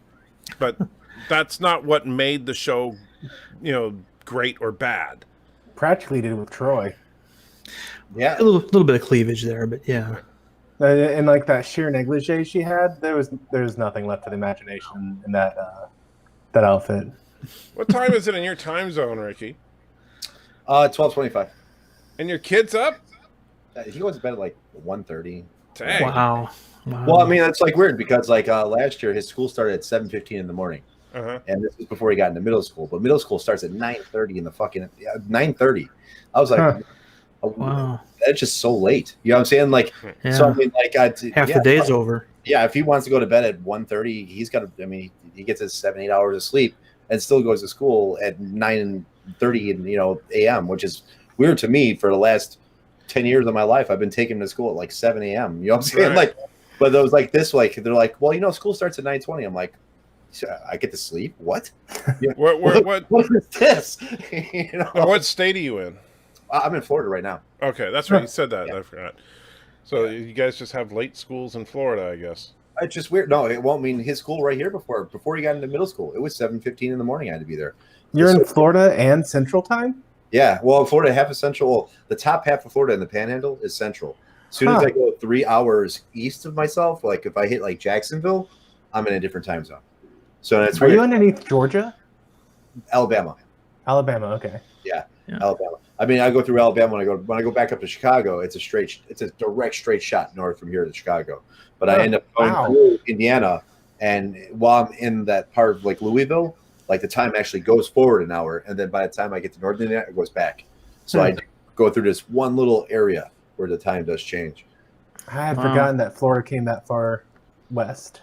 You don't realize how fucking big Florida is until you're in Florida, because it's like people are like, "Oh, you go to Disney World all the time." Do you fucking realize it's 7 hours to Disney World from my house? And I live in Florida. And people are like, Miami is 12 hours from my house, and I live in Florida. It's like I can drive to Chicago in 13, and it takes me to get to Miami. Think about that.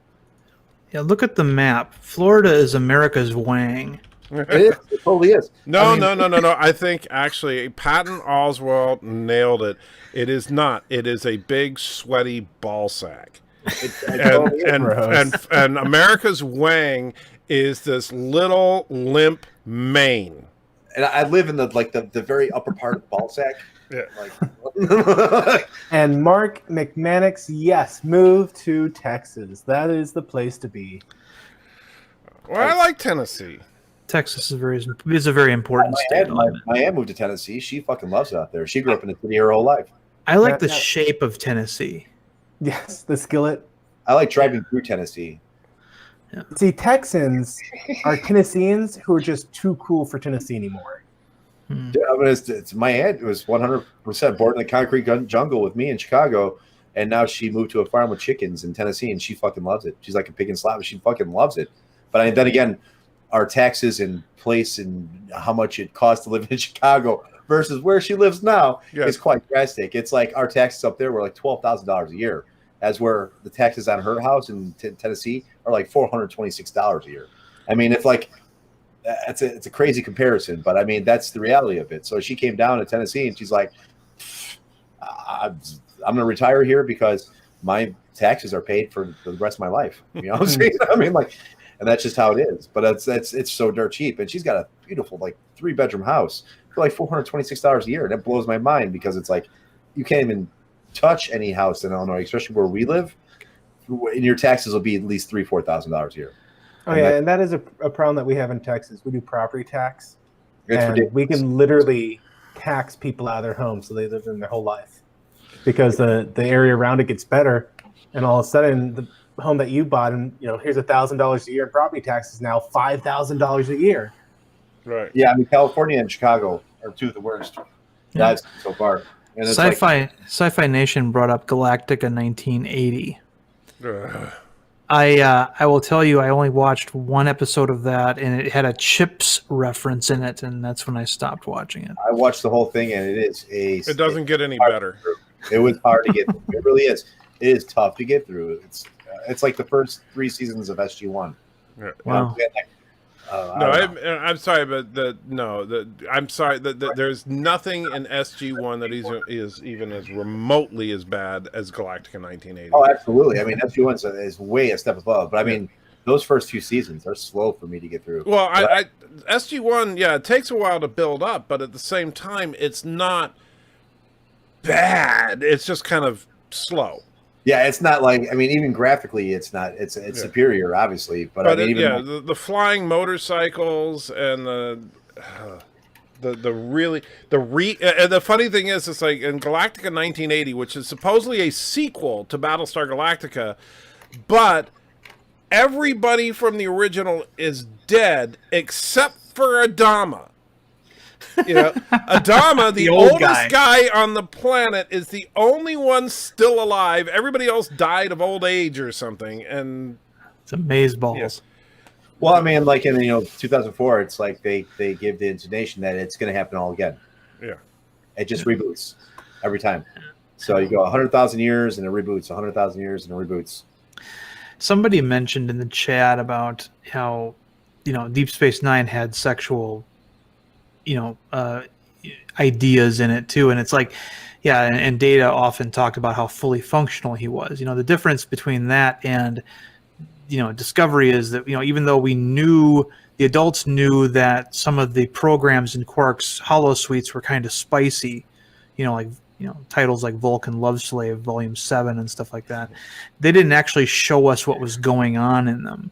They merely mentioned it in passing, so that you knew it was there, but then you moved on to, more Trekkie type stuff, in the plots. Like a euphemism, I mean, more or less. But like even games like Skyrim do that, like with the lusty Argonian maid. Yes, exactly. The lusty Argonian maid. Well, that's it's the whole thing. That's why there's a term innuendo, right? And I don't have a problem with innuendo being included in family programming. We're not talking about children's programming. We're talking about family programming, and there is a difference, and that's something that people miss out on, is that they think that family programming means Disney cartoons. Yep. You want children's programming? What was it? Once Upon a Time in Voyager? Yeah. There's your Star Trek children's program where Naomi Wallman goes through the holodeck. Oh, there we go. Okay. Flopper and Flipper. You know what I'm saying? Like. Quark gets in Worf's face and says, "You people have a ceremony for everything, including waste extraction." Which is, we all know what that's mean, and that became a running gag throughout the show after that. I have to go to waste extraction, It's just. But this is before we knew that Klingons had 2 penises. They don't. Klingorks do. No, sorry, it's canon. It's now canon. There's nothing you can do. Save us, Seth MacFarlane. Save us, please. It kind of raises some interesting questions about Worf and Dax's relationship. Yeah. Well, a different timeline. It brings me back to that Mallrats scene where it's like. So basically, he gave her the shocker all the time. That's what you're trying to say. Like they're talking to Stan Lee and Mallrats, and he's like, "So what color is things?" Right. or like the only one secrets that you never reveal would be Wonder Woman, because she's the only one who can handle him. Or yeah, those kind of when you're a kid, it's who can beat up who, and then when you're a teenager, it becomes what would happen if so fucked so and so. Maturity. Yes. Why do we call it maturity when it's not? It's not. Anyway, I do need to wrap it up because it's getting pretty late, and I got to work tomorrow, and I don't know what your guys' schedule is, but I know that. Same. Yeah. Okay, so everybody, last call. Throw your names in so I can write them down on the list. So any other, so I see Surf put in Nerds Over the Hill, but we're not all hopefully going to be kissing Dax. Huh? Kissing Dax. Kissing Dax. No, that should be the name. Bird should just rename his channel that. Was Deep Space Nine the first lesbian kiss, or was that on Roseanne? I think it was Deep Space Nine. I think they're the first one. And I mean, it's not something that I think is a particular great milestone, but yeah, I mean, it's there at least. And it wasn't really a lesbian kiss either because they weren't human. I mean, Trek has got an amazing amount of firsts. I mean, you can't even beat the firsts that Trek has. You know what I'm saying? Like, even in the video that you're about to see, that I'm about to put Tribe out. called Arthritis? Seriously? Now, Wow. see, sir, your first suggestion was a lot better. And a while back, he was asking that if we do go with a Tribe Called Trek, that he gets credit as being like the senior janitor, I think it was. Yeah, he wanted to be the janitor or something. Yeah. So he wants to be Scruffy. He just sits in the corner. Scruffy gonna live the way he died, or die the way he lived. The Quantum Syndicate. Sounds kind of super villainy. Yeah, like the Orion Syndicate. All right, so if there's throw that nothing number. else, we're not calling it Tribe Called Arthritis because... Yeah, that's stricken from the record. Yeah, good. Overruled. Yeah. So with that, thank you, Ensign Ricky, Life with Matthew, Darren Wagner. Check out their individual channels, which, by the way, are all named exactly as they are. You know, so We like to keep it easy. Made it simple, yeah. yeah, it shouldn't be too hard to figure out. Life with Matthew, all one word. Ensign Ricky, 2 words. Darren Wagner, 2 words. And I think my video is going live tomorrow. So if you guys are interested in fandom past 1969 to 1975, No, my actually, video- yours is going to be because tomorrow. I'm sorry, I didn't get a chance to talk to you about it. So, and I apologize for throwing this at you at the last second. So, of course, we finally got the download for it to work. So Yeah. tomorrow is actually Life with Matthew's video. Okay. And then unless something happens, I haven't heard from Rock Solid because Rock Solid was trying to get something done, but I'm just going to bump him to Saturday if he doesn't get it to me. Darren's video is on Monday, so Ensign Ricky, yours is actually on Tuesday. Okay. So Tuesday. don't feel bad. It's not that I'm just like trying to jumble everybody. And Darren's been on Monday the last 2 weeks, and he was the first person to start putting stuff in. So Darren has reserved the Monday slot for now. All right. Until he runs out. But I don't really have any other than that. It was just kind of in the order that I got them. So, but don't feel bad. I So promise. Tuesday. Yes, you but wanna know, we have some I did fresh watch stuff. it, and Ensign Ricky's video is freaking epic. So and what does it cover? 1969 through. It's what happened with fandom from 1969 to 1975, basically after the series ends to when the animated series begins. My next video will be about the animated series. The video after that will be about the movies. Oh, that's I'm neat. going- Yeah, I'm I'm looking going- forward to that. yeah. So Ensign Ricky is doing a series basically on the history of Trek in the real world. behind the scenes type deal. So it's going to be I call the series Understanding Trek. Yeah. And then Life with Matthew's first chapter in Everything Great About Picard is what's tomorrow to counter my everything wrong with Picard. Which that was just great. When I saw that, I'm like, okay, my personality is screaming to do respond. Like that is just so perfect. I loved it. Right. And then Darren, of course, is continuing his Submariner series, which everybody loves so far. At least everybody that's seen it. And if you haven't seen it, you need to check out Darren's Submariner videos because they are pretty... I do love the fact that it's coming from such a different perspective than pretty much anything else out there. So that's really cool. And thank And you if guys. you missed it, a couple days ago, you dropped Rock Solid's first video looking at, was it episode 3? Yes. Which was a great video done in his style of, if you've seen any of his stuff, I love the way he presents all the video games things where it's just, he takes his time, he talks about it, he's entertaining, and if you miss it, you got to go back and look at it because it's a fun breakdown. And Rock When I Solid is watch- supposed to be doing a similar review for episode 4, but he was going to try to get it tomorrow, but I hadn't heard from him, so it looks like, because yours is scheduled to go live in about 5 hours, so unless I hear from him like in the next 35 seconds, he's going to have to wait till Saturday. But Ring, ring, ring. I was just watching this live stream. yeah. I gotta say, I like watching Rock Solid's videos because I feel like I'm watching the old Tech TV channel from Yeah, back in you know, the it does day. have that feel. Yeah, I feel to it. It really does. And yeah, and Rock Solid really comes across as a TV personality. But unfortunately, his first video didn't do that hot as far as numbers, but I think it was honestly a combination of the fact that it came out just too close. You know, like he was doing episode 3 just before episode 4 comes out. And so that's the problem. When you're doing a review, you got to get it out quickly, or else people they move on to the next thing. Since it's weekly, you almost have to have your assets ready before you even fucking. That's why. That's why, like, my Thursdays are freaking insane. I get up at 1 o'clock in the morning. I watch Picard, do a live stream, make a review video, go back to bed, then get up at 11 and get on Life with Matthew's live stream. Yeah, that was my day today. And then, of course, doing this live stream, and then in a few minutes, I'm going to be in a coma. So that's my Thursdays for the next 6 weeks or. Mental note: don't pester Anti-Trekker on Thursdays. Yes, do not pester me, because I will be a grumpy guy on Thursdays. And thank you, Thomas, for putting the links to the channels in there. I appreciate that. 3 nerds and a turd. I'm going through the last of the lists. The Collective. The Quantum Collective. Too esoteric, but okay. Too esoteric, really? Yeah, it's like Majestic Interlude or, Platinum Blazing Yukon Flash. It just doesn't work. Icy Hot. Or a senior fellow in quantum consciousness. Oh, jeez. I kind of like B. Arthur's description of that a little better.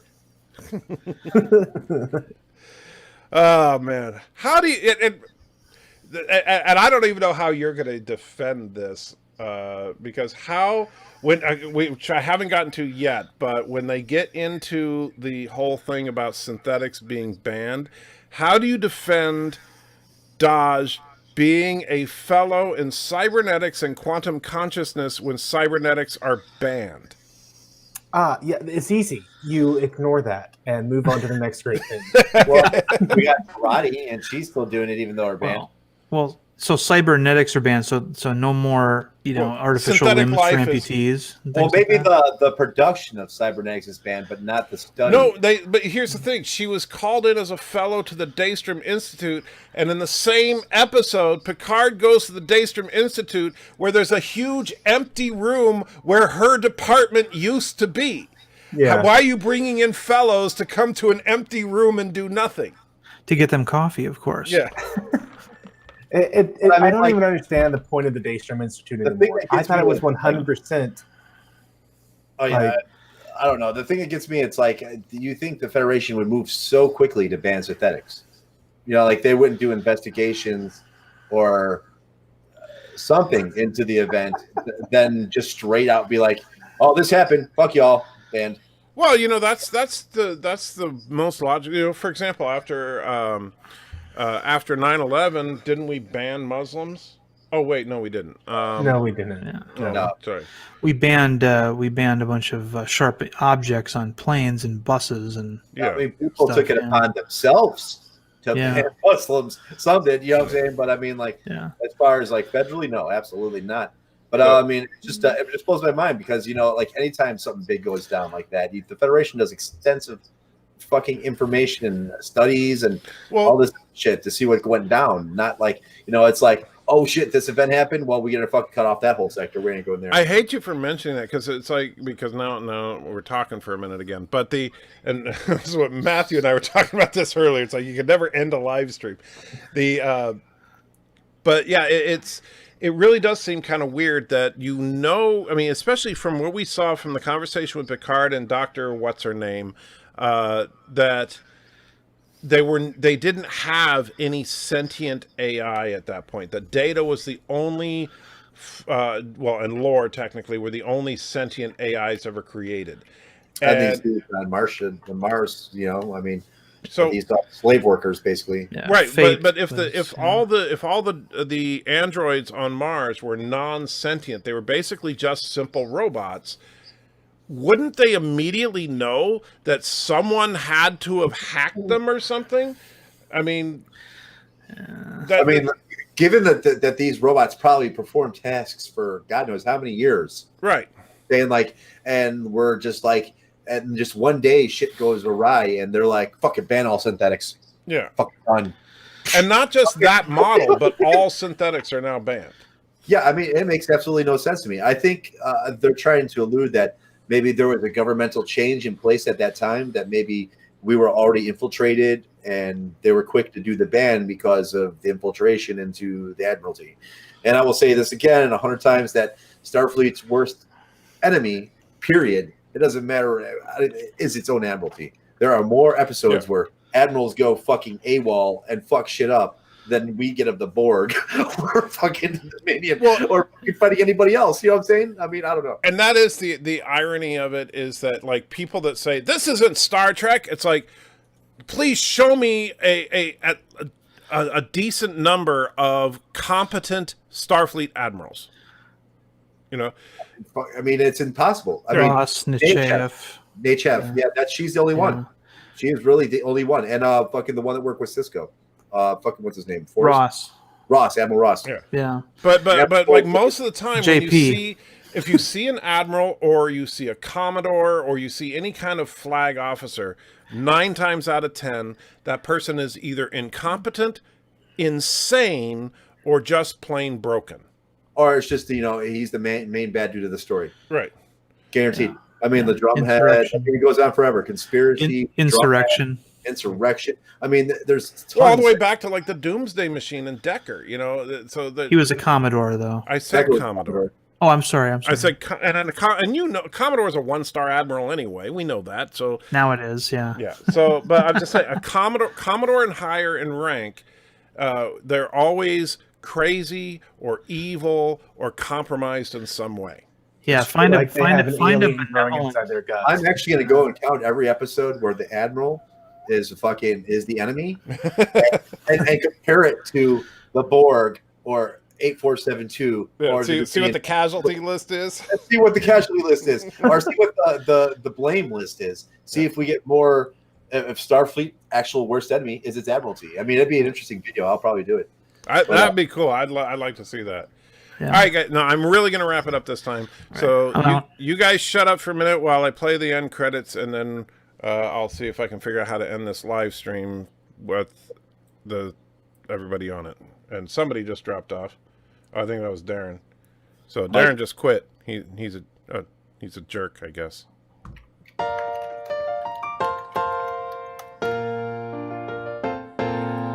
Making your way with the nerds today takes everything you've got. Taking a break from hating JJ sure would help a lot. Wouldn't you like to just get laid? Sometimes you wanna go where all the Trekkies know your name, and they're always glad you came. You wanna be in a galaxy where Star Trek isn't lame. You wanna go where everybody knows your name. Turds of a feather flock together, that's what we believe. Oh, sure. So Matthew puts in a super chat now. You jerk.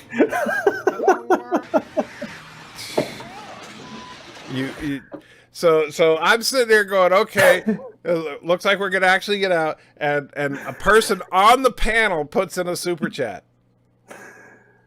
Yeah, I will take a spin spin, please. You sound like that's like you're on a game show. What is spin Spock spin? I'll take the center square. I threw all the polls in our Discord thing, or the answers, so you can just look at what's written down.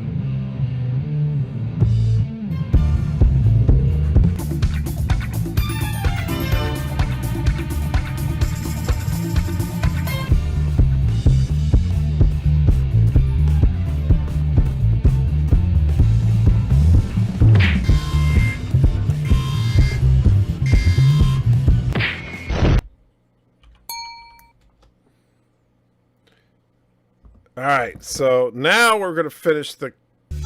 Oops, wrong button. Credits. Now we're maybe going to finish the live stream. A place to get relief. Wouldn't you like to see Whoa, it's like a new countdown. Yeah, I did that for a second. Sometimes you want to go where turn to stand, know your name. one's hard to blame. You wanna be where you can see the road go up in flames. You wanna go where everybody knows your name.